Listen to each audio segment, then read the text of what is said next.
Hey everybody. Hello. First of all, I'm going to apologize in advance because we've got some thunderstorms happening in the background, but we are here at our temporary headquarters in Finksburg, Maryland, otherwise known as Kristins house. So that's where we're recording from. I will be working pretty much every Thursday out of her house now, as opposed to where our home office was before, which was out of my house. So just want to give you a little update in case you're wondering why the new, stuff. Kristen, as you can see, is here with us today because to share with them why.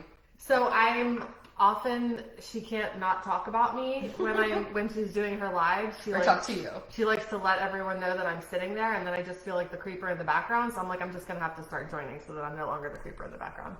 Well, she's still a creeper, so. But I'm a creeper on camera today. Yeah. So anyway, I also think this was a perfectly relevant topic for Kristen to join on today because, just like I shared with you 2 videos ago about mental health struggles that I've been going through due to a lot of circumstances that's been occurring in my life almost for the last year, and sharing that vulnerability in the story and just the willingness, because Kristen too is also a huge therapy advocate like I am. So I thought this was a perfect topic for her to kind of actually hop into and not just be off to the side, and to talk about our topic today, which is recovery and healing is a choice. So we're going to talk about that today, and Kristen will also be sharing a little bit in terms of putting into context her experiences around mental health challenges and ultimately that choice to recover. The other big part that I wanted to do was there was a little bit of a cliffhanger, I think, left with when I did my video a few videos ago, sharing about what was going on with my mom, and that I'm sure were a number of people who maybe heard that for the first time, had learned for the first time that not only about my mom's initial non-Hodgkin's lymphoma diagnosis and her going through treatment, but then the second part, which you didn't hear about, which was them finding a second primary cancer in her lungs. So I wanted to kind of give an update on that as well, so in this video, and not have you guys on a cliffhanger. As you know, again, being just a huge advocate in therapy, being someone who believes it's really important that we get rid of the stigma associated with mental health, get rid of the stigma associated with therapy, with getting the help, the medical help that is needed, in life. And so that's, something. But I also do, not only is it a choice to do those things, this is a choice to seek therapy, it's a choice to get the help, it's a choice to talk to your loved ones in your life. But I also believe it is a very, very conscious choice to choose to recover and choose to heal. I think sometimes when, let's take for example, me breaking my ankle. When you go through a physical experience like that, breaking my ankle, it was okay, it's broken. Of course I'm gonna go to the hospital and talk to a doctor. Of course I'm gonna listen to what the orthopedic surgeon's gonna say. Of course I'm gonna, choose to recover from this and go to physical therapy and work towards a goal of walking normally again and getting back to all my normal physical activity. Wouldn't it be fascinating if people saw mental health the same way? What if we said, this is a struggle I have, I'm going to seek professional assistance, I'm going to get the help I need, I'm going to listen to the experts and believe them, I'm going to put into practice through therapy the things that I need to do in life, and then I'm going to make a choice to recover. And recovery, again, looks different for everybody. It certainly is. I'm on a journey right now. It's not like I was hey, had this experience, had a panic attack, shared my story, I'm good. That's not what's happening here. So I'm definitely still on a journey. Again, I think it has been a very conscious decision on my part to treat this the same way, basically, that I treated breaking my ankle. And the goal and the outcome of this is to feel better, to not have episodes, to not have to experience multiple panic attacks, basically, or being on the verge of one on a daily basis. Those are the goals that I have in mind.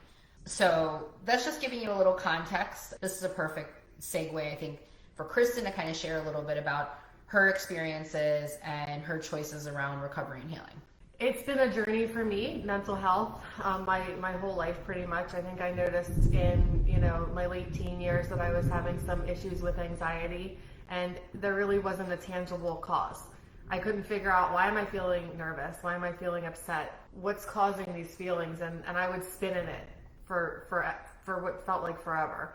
Through years and friendships and my support network, I started actually utilizing therapy in my mid-20s to try to figure out anxiety.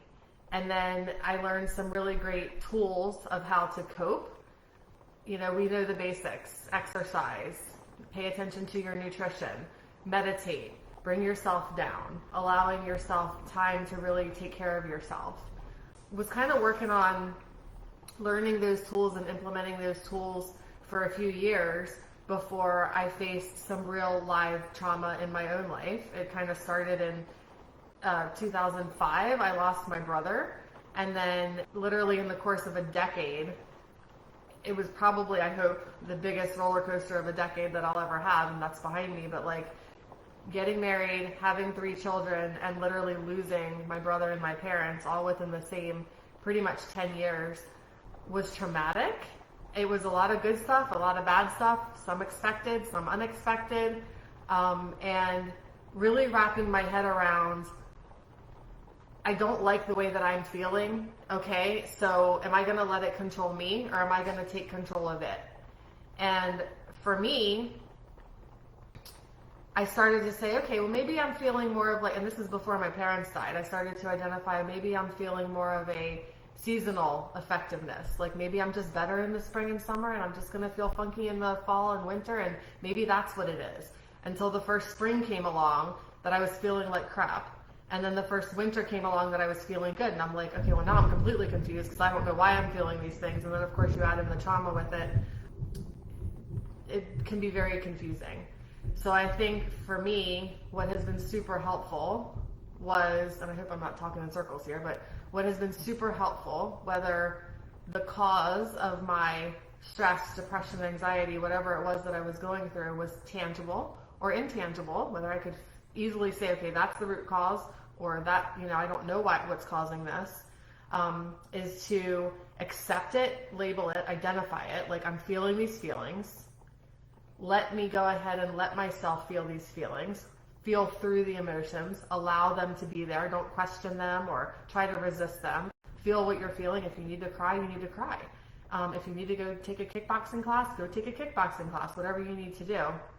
And then you make a decision. You're going to allow yourself to do this for a certain amount of time. Make a decision. Okay, now I'm going to recover. And focus on that intentionally. And here is the way that I'm going to do that. And I will share, it's been what am I, about to turn 43 now, so it's been almost a 20-year journey in therapy for me. What I'm finally noticing is, with the intentional choice, I started feeling funky this past spring, and I couldn't really figure out why. I'm all of a sudden grieving my parents again, and they've been gone for years, and like, all these negative feelings started coming up. I'm looking at work with a negative attitude. I'm looking at life and family it's all negative. I couldn't really see all the blessings in my life. And I said, you know what, this is when it's more important than ever. And it's probably the first time in the past 20 years that I've done this. I refused to stop getting on the treadmill every morning, even though I didn't want to, and it took a lot of extra effort and energy to do that. I paid more attention to what I was eating. I paid more attention to how much water I was drinking every day. And I literally, in the past, when something like this would have come up, I probably could have sat in it for a few months. And this time I literally was feeling better within 2 weeks. And I even said to my therapist, this is the quickest that I've ever come out of like a little funk. Mm-hmm. And it's because it was intentional. Mm-hmm. I decided, no, I'm not letting this control me. I'm going to control it, and I know what to do. You can't really control when the feelings come or that the feelings are coming, but you can control your intentions and focus on recovery. Right. No, that's all on point. And thank you for being vulnerable here with us and sharing all of that. I'm sure that as like either one of us share these experiences, that there's just countless people out there who can relate and go, man, that's exactly how I was feeling that situation, or that's the exact struggle that I had. And then the really awesome side of it is saying, like, in that choice of recovery and healing and knowing yourself well enough to know what to do, and actually having it work. I mean, that's like huge motivation, right? Testimonials work for a reason, basically. So on that same note of like that choice, I wanted to give you a quick update on what's going on with me since a couple weeks ago. I've been implementing a lot of the same tools that Kristen has shared in kind of becoming very aware of things that I was doing that really wasn't good for me. Definitely there was times like days would go by, I realized that I wouldn't leave my house or my office because I would just sit down and like be grinding away in terms of work, realizing like I was functioning at a constant like super high, oh, my hands over here, a super high intensity level. And you know how I was just like kind of like constantly applying stress to my life. The other part would be is just, you know, as unfortunately a lot of us moms tend to do, we tend to like put ourselves last on the list, if we're on the list at all, when it comes to making time for ourselves to like, you know, go outside and just take a walk or just sit outside and take in some sun and vitamin D. And like, I know my kids love to just like get all my attention, but instead I'm going to hop on the elliptical, you know, for 30 minutes and just get that time in for myself and plug in the earbuds and just kind of cancel everything out. So those are things that I've been doing. Most importantly, I've been meeting with my therapist every week, talking kind of through whatever stuff is on my mind and like whatever it is that I'm going through, and, you know, having somebody who is a non-biased, but like in my corner. Do you know what I mean? Like, I think that that's something that's good. And it also feels good to like not feel like you're burdening your family members and loved ones, you know, with like treating them as if they need to be your therapist. What in reality what they should be is in a relationship with you, and not like having to be, you know, left with the burden, not the burden, but like a really responsibility, shouldering the responsibility of like taking everything on for you. Something else I forgot to add is communication. Is one of the things that I've learned to do as well. When I'm struggling, I tell Archie, I tell Angela, and anybody else who's in my daily orbit, like, I'm just dealing with some things right now. I know I'm not acting myself, but like, please forgive me and like give me a little bit of grace. That way they're not wondering like what's going on with her. Like, why is she not acting herself? Did I do something wrong to cause her to be, you know, irritable or whatever? Because then people can wonder if they're doing something wrong, and then they start reacting to you, and it turns into a fight. When if you would just communicate like, hey, I know I'm not myself right now, just let me work some stuff out, and like that's been super helpful as well. So communicate. No, it's a great one. And I think, and this is like, talk about journey, this is like a journey thing for me. So a little context is, you know, I was raised, as I mentioned many times, by like two incredible parents, and one of the best things that they did for me when I was growing up was they always made sure I was busy with all the good stuff and never bored and getting into the wrong stuff. So I was raised by two parents. I thought it was totally normal to like be volunteering all the time, like we just were like volunteering at church and volunteering at soup kitchens and like zero downtime, like volunteering in community stuff. And like when I got into middle school, I got into youth ministry activities and youth leadership, and like I just was raised always being busy. And even when, you know, before I was married and had kids, like I typically had my career, which I invested 60, 70, 80 hours a week into. Plus, I spent 10 years as a adult youth minister, where I spent 30 to 40 hours a week at my church, you know, working with kids. So that's just normal for me. Like, and one of the things that I think is a part of my journey right now is, and it's weird because it's weird to think of it this way, is to try to really thoughtfully distinguish between the things that I'm doing and I'm choosing to do. Is it because I genuinely love to do it and I enjoy it and it brings life and fulfillment to my life? Or am I doing it because I feel this weird obligation to just like be insanely busy all the time? When she says insanely busy, like literally watching her life made me tired. I'm like, I'm done at like 6 o'clock. You go ahead and do your other 40 hours worth of work. Like, I'm done. Right. She just had such incredible stamina, I think. And I think too, as my therapist so humbly liked to point out to me in our last session, was I'm older. Like people age, our bodies age, our brains age, we age. And with aging comes the reality that especially something like stamina is not going to be what it was when I was 24. It's true. You know, so I think there's just certain pieces of it. So then you have to start consciously being selective. And I think that's very much a journey for me. Like, to consciously be selective about where I'm investing my time. And for me, that doesn't involve like taking time away from the people I love and I care about. That for me will always bring me life, to talk to the people I love and I care about, to spend time with them, to intentionally make plans with them, to travel to see my family and my friends and go spend time with them. That is something that's so super important and meaningful to me, and I don't see it as a burden. But you know what? You can't be everywhere all at once, and I think that that's hard too. So you've got to be selective and say, you know what? It's been a good run as PTO president this year. I'm officially retiring after one term. Hope I did something good this past year during the pandemic. Peace out. Well, also like the way that you work with the intensity and stamina that you have, you weren't even, I don't think she was breathing. Yeah. In the middle of these conversations, these meetings, these all the wonderful work that she's doing, she's not breathing. She's not taking a minute to smell the roses. And I'm like, I guess I got used to it, so I was kind of blind to it. And then when you started putting, normal.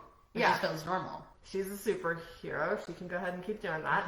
But then it does take its toll on you. And I think that's what started to happen. And now like I'm noticing her take time to breathe, take time to get up and walk around, take time to get outside every day. You're always very intentional about your time with your family and your time with your business and then whatever volunteer thing you're doing. Where's the taking time for you? And I've seen you start to do that. Yeah. And then, you know, the good news is it's like instant gratification, right? Like when you do that good thing for yourself, you instantly feel better. And when you're not feeling great, who doesn't want to instantly feel better without feeling better with all the wrong things? You know, I've never taken drugs in my life, so that was never an option. I'm long past my drinking years with my friends in my 20s. Like, you know, now it's like, what is that really good, healthy stuff that actually feels good? You know, eating the right things, being active, and spending time with people you love and you care about. You know, it's like, that's my formula at least. So the last update I want to give you before we kind of close out on a really important topic is to give an update on my mom. Like I said, I kind of left a cliffhanger there. So the great news is that the weird blessing in disguise, as hard as it is and as frustrating as, like, you know, let me just say it, any children out there, cover your ears about what I'm about to say, but fuck cancer. Okay? Like, fuck it. Everybody hates it. We hate it. We hate everything. It's not just like about the physical trauma and loss that it causes, but it's like emotionally what it does to the person and everyone that loves them and cares about them around them. It just messes with you on a level that is so inexplicable. So having gone through the whole experience of we first found out her diagnosis, and then she went through treatment, and then, oh my gosh, amazing news, like, she's, you know, her blood is cancer free. And then 2 weeks later, getting the news about them finding another primary cancer in the left upper lobe of her lungs. And it's such torture. It is such torture. Like, hey, we found something. It might be life or death, but we got to do some tests, and we'll schedule those in a couple weeks, and then it'll take a couple more weeks to get the results, and then we'll make a plan. It's like the most agonizing. It's just torture. Yeah. It's literally torture.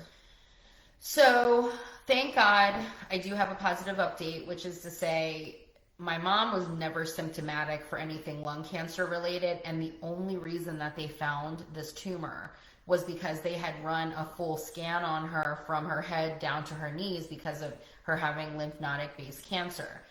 Had they not done that, she wouldn't have shown any symptoms of having this tumor in her lungs until she was much further along. In this case, they found it super early. They staged her at stage 1. Also, they ran biopsies on the tissue all around where the tumor was, and the lymph nodes and the other lung, and it was exclusively in the tumor. There wasn't any evidence of any, you know, cancer cells anywhere else outside of it.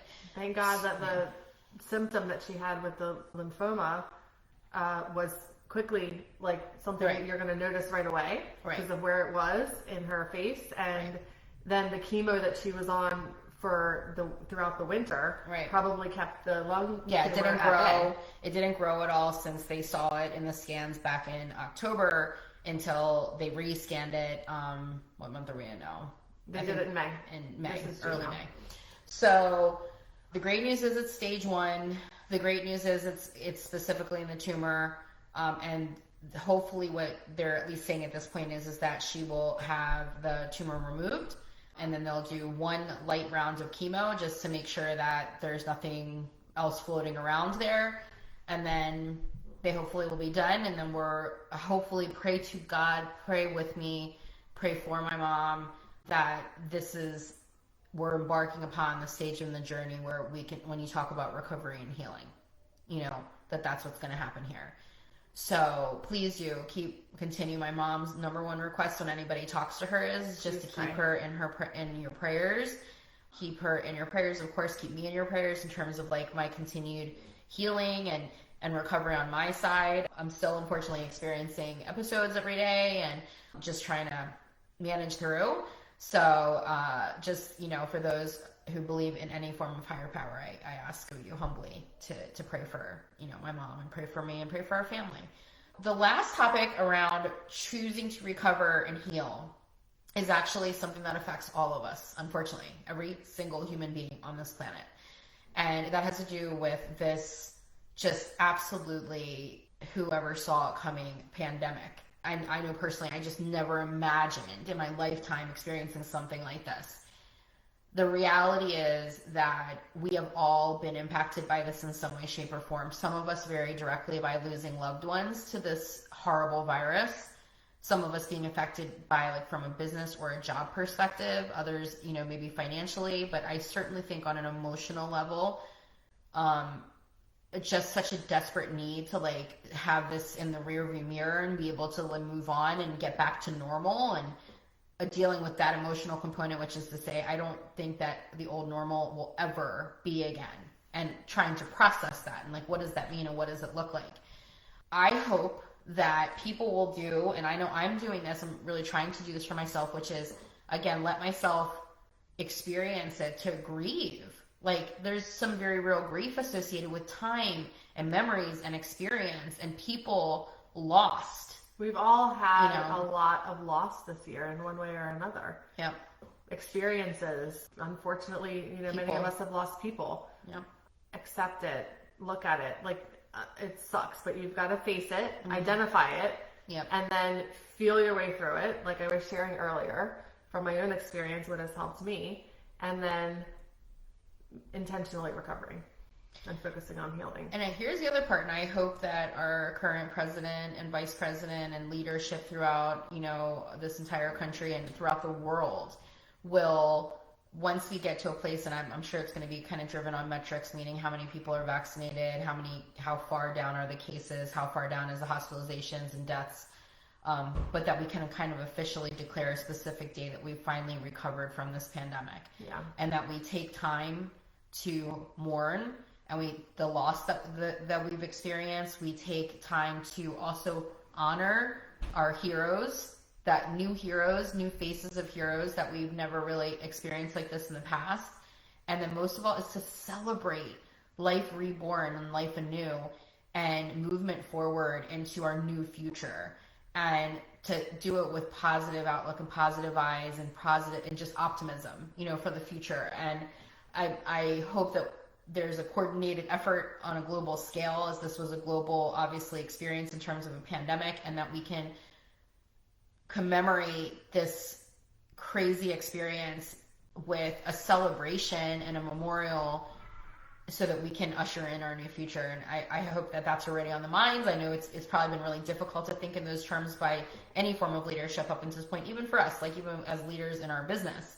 But I pray for that. I hope for that, so that we can start, working towards the future. So that's it for me. Kristen, anything to add? Just wanted to share our experience, because I think so many people can relate. And when you start sharing, you start relating to one another and realizing I'm not alone. Crap, I went through that too. And oh, that worked. Let me try that. I learned so much from other people sharing. I learned so much still from you sharing every week. So hopefully it helps, and we can encourage others to share as well, because we are struggling. We're all Keep recovering, guys. Keep healing. I'll see you on the next live.